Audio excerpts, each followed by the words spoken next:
എനിക്കുണ്ടായിരുന്ന സമ്പാദ്യം മൊത്തവും പോയി. അങ്ങനെ ഇനി എന്ത് എന്ന് ചിന്തിക്കുന്ന വേളയിലാണ് ഞാൻ വിപിൻ സാറിന്റെ ഒരു ആഡ് കാണാൻ ഇടയായത്. ടെക്നിക്കൽ സ്കിൽസ് ഒന്നും തന്നെ ഇല്ലാതെ, ഡിജിറ്റൽ മാർക്കറ്റിംഗ് എന്തെന്നറിയാതെ 3 മാസം കൊണ്ട് 5 ലക്ഷം രൂപ നേടിയ റിസൾട്ട് അറിയാം. ക്ലോസിംഗ് പ്രോബ്ലം ഒക്കെ ഉള്ള ഒരാളായിരുന്നു. പക്ഷെ നമ്മൾ DMH കമ്മ്യൂണിറ്റി മെമ്പർ ആയതിന്റെ ഒരു ഉദ്ദേശം എന്ന് പറയുന്നത് ഹസ്ബൻഡിനെ ഹെൽപ്പ് ചെയ്യാൻ വേണ്ടിയിട്ടാണ് DMH മെമ്പർ ആയേക്കുന്നത്. സോ ഇവിടെ നമ്മൾ DMH കമ്മ്യൂണിറ്റിയിൽ ജോയിൻ ചെയ്തു. ടെക്നിക്കൽ അറിവ് ഒന്നുമില്ലാതെ 5 ലക്ഷം രൂപയാണ് ജനറേറ്റ് ചെയ്തേക്കുന്നത്. സോ നമ്മളതൊരു ലേഡിയാണ്. സോ നമുക്ക് എല്ലാവർക്കും ഒരുമിച്ച് നിന്ന് ക്ലാപ്പ് ചെയ്യാം. So ladies and gentlemen, let me invite Sheeja Ajayan.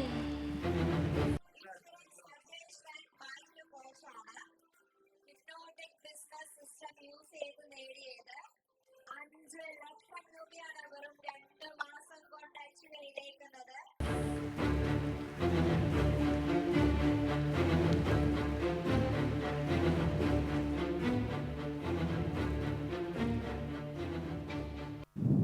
Good evening ആൾ.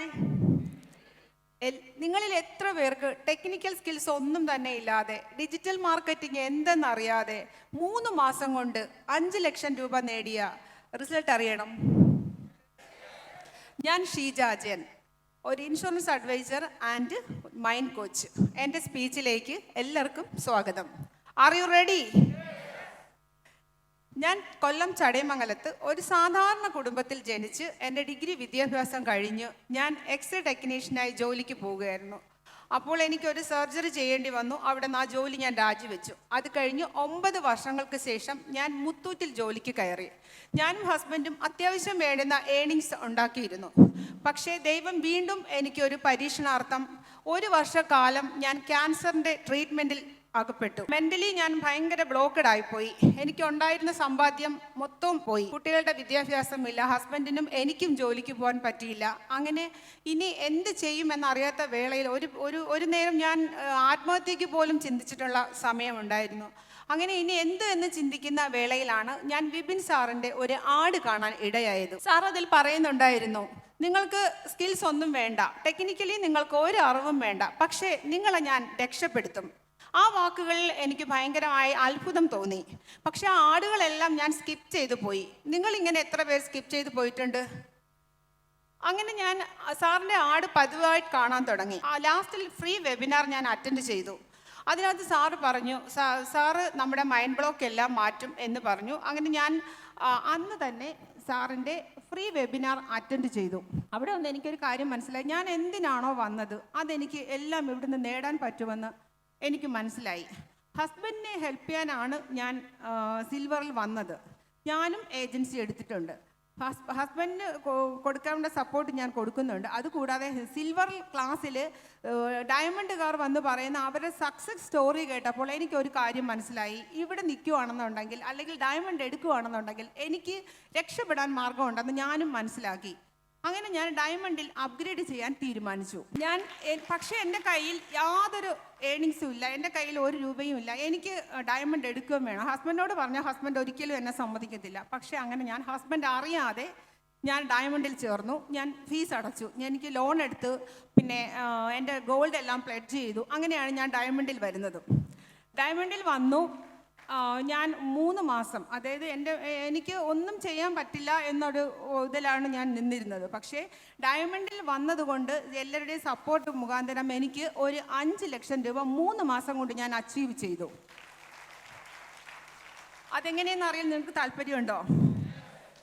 ഞാൻ വിപിൻ സാറിൻ്റെ 3 ടിപ്സ് ഉപയോഗിച്ചാണ് ഞാൻ അച്ചീവ് ചെയ്തത്. അതിൽ ഫസ്റ്റ് ടിപ്പ് എന്ന് പറഞ്ഞാൽ സാറിൻ്റെ ഹിപ്നോട്ടിക് ക്ലോസിംഗ് ടെംപ്ലേറ്റ്സ് ഉപയോഗിച്ചാണ് ഞാൻ ചെയ്തത്.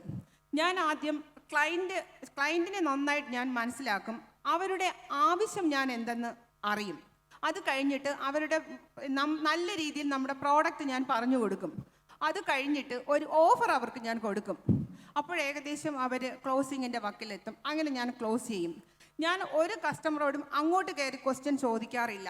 എല്ലാ ക്വസ്റ്റ്യനും അവരെ കൊണ്ട് തന്നെ അവരുടെ ആവശ്യങ്ങൾ ഞാൻ പറയിപ്പിക്കും. അപ്പോൾ എനിക്ക് അങ്ങോട്ട് ചോദിക്കേണ്ടി വരില്ല. ക്ലോസ് ചെയ്യാനും എനിക്ക് എളുപ്പമായിരിക്കും.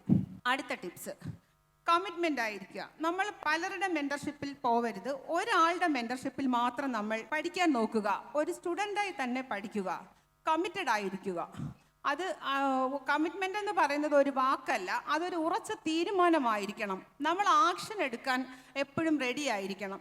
ഫോക്കസ് ആവുക, ആക്ഷൻ എടുക്കുക, റിസൾട്ട് കൊണ്ടുവരിക, അതാണ് നമ്മൾ ചെയ്യേണ്ടുന്നത്. പിന്നെ നമുക്ക് ടൈമില്ല, നമുക്ക് മൂഡില്ല, നമുക്ക് സപ്പോർട്ട് ചെയ്യാൻ ആളില്ല, മണിയില്ല എന്നൊന്നും പറഞ്ഞ് നമ്മൾ എക്സ്ക്യൂസ് പറഞ്ഞ് നിൽക്കാതെ നമ്മൾ എത്രയും വേഗം ആക്ഷൻ എടുക്കുന്നു അത്രയും വേഗം നമുക്ക് റിസൾട്ട് കിട്ടും. Next one is story telling. ഞാൻ ഇൻഷുറൻസിൽ വരുന്ന സമയം എനിക്ക് യാതൊരുവിധ കോൺഫിഡൻസും ഇല്ലായിരുന്നു. അപ്പോൾ സാറ് പറഞ്ഞിട്ടുണ്ടായിരുന്നു, നമ്മൾ സ്റ്റോറി പറയുകയാണെന്നുണ്ടെങ്കിൽ നമുക്ക് പെട്ടെന്ന് സെയിൽ ചെയ്യാൻ പറ്റുമെന്നു. അങ്ങനെ ഞങ്ങൾക്കുണ്ടായ ഒരു അനുഭവം തന്നെ ഞാൻ പറയാം. കേൾക്കാൻ താല്പര്യമുണ്ടോ? ഞാൻ ഹസ്ബൻഡ് LIC ഒരാളോട് എടുക്കണമെന്ന് പറയുമ്പോൾ അവർ ഒരു കുറേ ക്വസ്റ്റ്യൻസ് അവർ പറഞ്ഞു. അതായത് അവർക്ക് ഇപ്പം വേണ്ട, അവർക്ക് പൈസയ്ക്ക് ബുദ്ധിമുട്ടാണ്, അവർക്ക് ബാധ്യതകൾ കൂടുതലാണ്, കുട്ടികളുടെ പഠനം, ലോൺ അടയ്ക്കണം, വീട് വെച്ച ബാധ്യത, ഇതൊക്കെ പറഞ്ഞപ്പോൾ ഹസ്ബൻഡ് പറഞ്ഞു, നമ്മൾ ബാധ്യതയെന്നും പറഞ്ഞ് ഇരുന്നാൽ നമുക്കൊന്നും ചെയ്യാൻ പറ്റില്ല, നമ്മുടെ സുരക്ഷയും കൂടെ അല്ലേ നോക്കേണ്ടുന്നത്, നമുക്ക് എന്തായാലും ഒരു പോളിസി എടുക്കാമെന്നും പറഞ്ഞു. അവരെ കൊണ്ടൊരു ഇൻഷുറൻസ് എടുപ്പിച്ചു. ഇൻഷുറൻസ് ക്ലോസ് മെച്യൂരിറ്റി പീരീഡിൽ അവർ ഹസ്ബൻഡിനോട് ഒരു കാര്യം പറഞ്ഞു, സാർ അന്ന് പറഞ്ഞത് കൊണ്ട് മാത്രമാണ് ഞാൻ ഈ പോളിസി എടുത്തത്. പക്ഷേ ഇന്ന് എനിക്കൊരു കാര്യം മനസ്സിലായി, അതായത് എൻ്റെ കടങ്ങളൊന്നും ഇതുവരെ മാറിയിട്ടില്ല, പക്ഷേ ഇന്ന് എനിക്കൊരു ഏണിങ്സ് ഉണ്ടായി. അതിന് കാരണം നിങ്ങൾ എന്നെ കൊണ്ട് ഇത് ചെയ്യിപ്പിച്ചത് കൊണ്ടാണ്. അപ്പം ഞാനിപ്പോൾ മനസ്സിലാക്കുന്നത്, നമ്മുടെ കടം തീർന്നിട്ട് നമുക്കൊന്നും ചെയ്യാൻ പറ്റത്തില്ല. നമ്മൾ ചെയ്യേണ്ടുന്നത്, നമുക്ക് ഇന്ന് ചെയ്യാനുള്ള കാര്യം കടമെന്ന് പറഞ്ഞ് മാറ്റി വെക്കാതെ നമുക്ക് എന്തെങ്കിലും ഏണിങ്സ് വേണമെന്നുണ്ടെങ്കിൽ നമ്മൾ ഇപ്പം തന്നെ തുടങ്ങുക. നാളേക്ക് വേണ്ടി നമ്മളൊന്നും മാറ്റി വെക്കരുത്. ഈ സ്റ്റോറി ഞാൻ എല്ലാവരോടും പറയാൻ തുടങ്ങി. അപ്പോൾ കുറച്ച് പേര് പറയും, ശരിയാണ്, കടം തീർന്നിട്ടോ അല്ലെങ്കിൽ നമ്മുടെ ബാധ്യത തീർന്നിട്ടോ നമുക്ക് രക്ഷപ്പെടാൻ പറ്റില്ല, നമ്മൾ ഇപ്പം തന്നെ നമ്മൾ ആക്ഷൻ എടുക്കുകയാണെന്നുണ്ടെങ്കിൽ നമുക്ക് രക്ഷപ്പെടാൻ പറ്റും. ഈ സ്റ്റോറി എല്ലാവരോടും ഞാൻ പറഞ്ഞ് പോളിസി ഇപ്പോൾ ക്ലോസ് ചെയ്യുന്നുണ്ട്. പിന്നെ ബിഗ് സീറോയിൽ നിന്ന ഞാനാണ് മെൻ്റലി ബ്ലോക്കായി ആത്മഹത്യക്ക് പോലും ശ്രമിച്ചിരുന്ന ഞാൻ ഇവിടെ വന്ന് വിപിൻ സാറിൻ്റെയും ഷാലു മാമിൻ്റെയും മൈൻഡ് പവർ ഉപയോഗിച്ച് എനിക്ക് ഇത്രത്തോളം കഴിവുകൾ എന്നിൽ തന്നെ ഉണ്ട്. അത് ഞാൻ ഇംപ്ലിമെൻ്റ് ചെയ്തെങ്കിൽ മാത്രമേ എനിക്ക് സക്സസ്സിൽ എത്താൻ പറ്റൂ എന്ന് മനസ്സിലാക്കി ഞാൻ എൻ്റെ ഡ്രീം ലൈഫിലാണ് ഇപ്പോൾ ഞാൻ ഇവിടെ നിൽക്കുന്നത്. കഴിഞ്ഞ DMRൽ വന്നപ്പോൾ ഞാൻ ആക്ഷൻ ടേക്കറായി ബാക്കിൽ ഇരുന്നപ്പോൾ ഞാൻ ആലോചിച്ചു, അടുത്ത പ്രാവശ്യം ഞാൻ വരുന്നെന്നുണ്ടെങ്കിൽ തീർച്ചയായിട്ടും ഞാൻ ഒരു അച്ചീവറായിട്ട് തന്നെ വരും. ഇന്ന് ഞാൻ അത് ചെയ്തിട്ടാണ് നിൽക്കുന്നത്. ഞാൻ 5 lakhs അച്ചീവ് ചെയ്തിട്ടാണ് വന്നത്. അതിൽ ഞാൻ അഭിമാനിക്കുന്നു. എന്നെ സപ്പോർട്ട് ചെയ്ത എല്ലാ സ്റ്റാഫിനും, ടെക്നിക്കലി സപ്പോർട്ട്, അതായത് വിമൽ സാർ എനിക്ക് എൻ്റെ ഒരു ബ്രദറിനെ പോലെയാണ്. എപ്പോൾ എനിക്ക് എന്ത് ആവശ്യം ഉണ്ടെങ്കിൽ വിളിച്ചാലും എൻ്റെ കൂടെ വന്ന് എപ്പോഴും എനിക്ക് കൊണ്ടുവന്ന് സപ്പോർട്ട് തരുന്ന വിമൽ സാർ. അതുപോലെ വിജി മാം സിൽവറിൽ വരുമ്പോൾ എനിക്ക് എല്ലാ സപ്പോർട്ടും തന്നു. എനിക്ക് മെൻ്റലി എനിക്ക് ഒരു വേള ഞാൻ മതിയാക്കാമെന്ന് വിചാരിച്ചപ്പോഴും അങ്ങനെയല്ല, മാമിനെ കൊണ്ട് പറ്റും എന്ന് പറഞ്ഞ് എന്നെ സപ്പോർട്ട് ചെയ്തതിൽ ഉറപ്പിച്ച് നിർത്തിയത് തന്നെ വിജി മാമാണ്. അതേപോലെ എന്നെ സപ്പോർട്ട് ചെയ്ത ഷെൽമ മാം, പ്രിയ മാം, രേഖ മാം, ഇതിനെല്ലാം ഉപരി നിങ്ങളുടെ മുന്നിൽ വന്ന് ഇത്രയും സപ്പോർട്ടോട് കൂടി ഇത്രയും സ്ട്രെങ്ത് ആയിട്ട് നിങ്ങളുടെ മുന്നിൽ എനിക്ക് ഇത്രത്തോളം സ്പീച്ച് പറയാനായിട്ട് അവസരം തരികയും എന്നെ അത്രത്തോളം ട്രെയിൻ ചെയ്യുകയും ചെയ്ത സുരഭി മാം, രേഷ്മ മാം, എല്ലാവർക്കും ഇത്രയും സജ്ജീകരണങ്ങൾ ഒരുക്കി നമുക്ക് ഇത്രയും സഹായം ചെയ്തു തന്ന എല്ലാവർക്കും ഞാൻ നന്ദി പറയുന്നു. ഒന്നുമില്ലായ്മയിൽ നിന്ന് ഇത്രത്തോളം വന്ന എനിക്ക് ഇവിടെ നിന്ന് ഇത്രയും പറയാൻ പറ്റുമെങ്കിൽ, എനിക്ക് ഇത്രയും സക്സസ്സിൽ എത്താൻ പറ്റുമെങ്കിൽ, ഇവിടെ ഇരിക്കുന്ന ഓരോരുത്തർക്കും നിങ്ങൾ ആഗ്രഹിക്കുന്ന നിങ്ങളെ ഡ്രീം ലൈഫിൽ എത്താൻ പറ്റുമെന്ന് ഞാൻ ഉറപ്പിച്ചു പറയുന്നു. എല്ലാവർക്കും താങ്ക് യു. എല്ലാവർക്കും ഞാൻ എൻ്റെ നന്ദി അറിയിക്കുന്നു. എൻ്റെ ഇത്രയും നേരം എന്നെ ക്ഷമയോടെ കേട്ടുകൊണ്ടിരുന്ന നിങ്ങൾക്ക് എല്ലാവർക്കും ഒരിക്കൽ കൂടി ഞാൻ നന്ദി പറയുന്നു.